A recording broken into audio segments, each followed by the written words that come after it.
Galnet News Digest, 24th of October 3309. We read the news so you don't have to.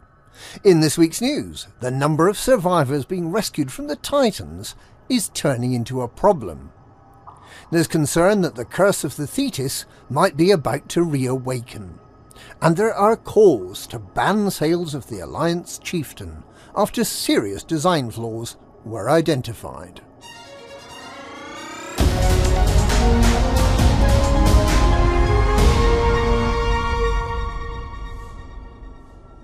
While many commanders have been exploring the new Thargoid spire sites, Aegis has been trying to work out what to do with the thousands of people rescued from the Thargoid Titans. Although there is no indication that these people, who were abducted by the Thargoids and placed in life support pods on board one of the 8 Titan hive ships and subsequently rescued by technology jointly developed by Aegis and the Sirius Corporation, have been indoctrinated by the Thargoids or infected with anything like the mycoid virus, the Federation, Empire and Alliance are nonetheless insisting that they be kept in secure medical facilities. The fear of a Thargoid-controlled fifth column or of some terrible disease using the released captives as vectors, and the limited space in secure hospitals is likely to reach crisis point within weeks.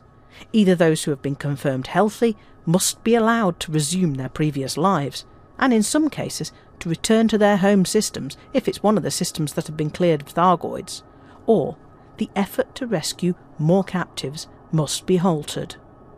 Even if they have already been demonstrated to be healthy and free from any form of Thargoid contamination, those released may be viewed with suspicion and may find themselves discriminated against. It's an unsettling thought that these people have been kept alive by Thargoids, sometimes for months. Were they really just kept in storage, or had the Thargoids already started to put whatever their plan was into effect? What if these captives have been hypnotised by the Thargoids, and that on a given signal they attack their fellow humans? The distrust is understandable. Perhaps Xiujin A, who has some ability to sense the Thargoid hive consciousness, may be able to provide answers before all available secure facilities are full to overflowing.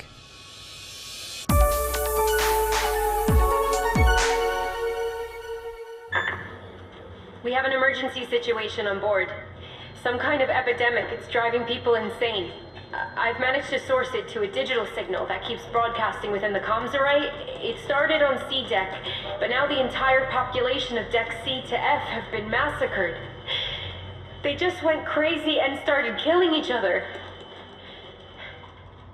There's renewed scrutiny of the wreck of the generation ship Thetis, after suggestions were made this week that the mysterious fate that befell its passengers and crew might still be a danger to modern spacefarers.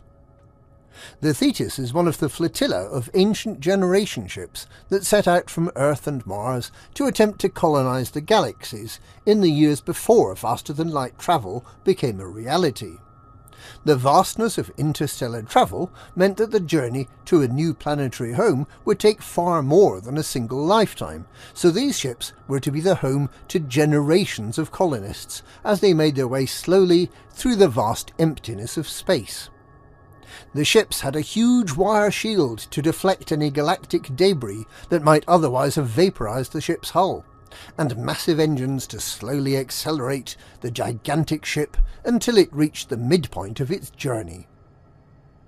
Ironically, when many of the colonists arrived at their new homes, they found that later travellers, now equipped with faster-than-light engines, had colonised the planets centuries earlier. But some of the generation ships never arrived. Thetis is one such ship. Logs that can still be listened to explain that a strange whispered phrase that sounded something like the words, "Kill them all," inexplicably drove everyone on the ship into a frenzy of mutual annihilation. 17,401 people died in a bloodbath on board the Thetis.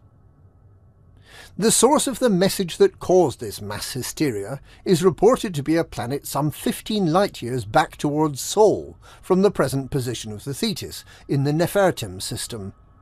The rumours are that the source of this strange whispered command may still be broadcasting, waiting for someone else to pick up the transmission and for yet another set of victims to die to fulfill its insatiable bloodlust.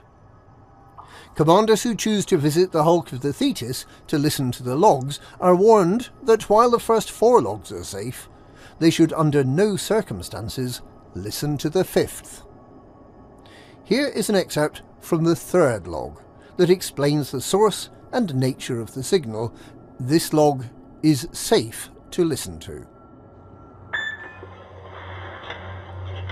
I've done it. I've managed to decrypt the signal and identify the source. But it's even more confusing than I thought. The signal originates from an uninhabited planet we passed 15 light years ago. Who sent it and how it managed to infect the comms array, I have no idea. That's the good news. The bad news is I heard the message. I was trying to run it through the translator and I forgot the speaker was on. It's the same message relayed again and again and again. It's more a whisper than anything else. It says, kill them all.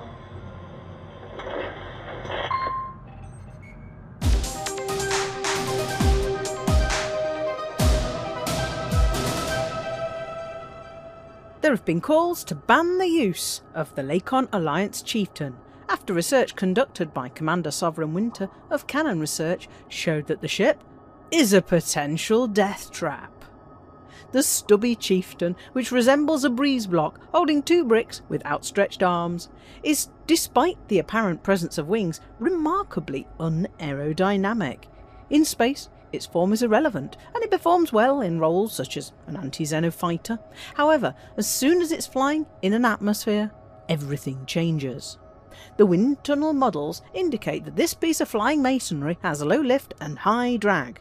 It only just manages neutral pitch, yaw and roll stability, making it virtually impossible to fly without computer assist, although this does make it exceptionally manoeuvrable. The biggest problem, however, is the combined bow shockwaves from the fuselage and the nacelles.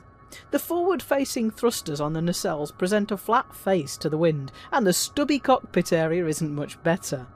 The high-energy hypersonic shockwaves from the nacelles and from the main fuselage converge upon the wing struts, and under atmospheric operating conditions, the wings could be expected to become superheated and to fail catastrophically within a few minutes of operation. Those flying the Alliance Chieftain are urged, for their own safety, to fly their ships at no more than 50 meters per second, until Lakon has had time to investigate this extremely dangerous design flaw. And that's this week's extremely spooky Galnet News. Galnet News, we read the news, so you don't have to. Woo!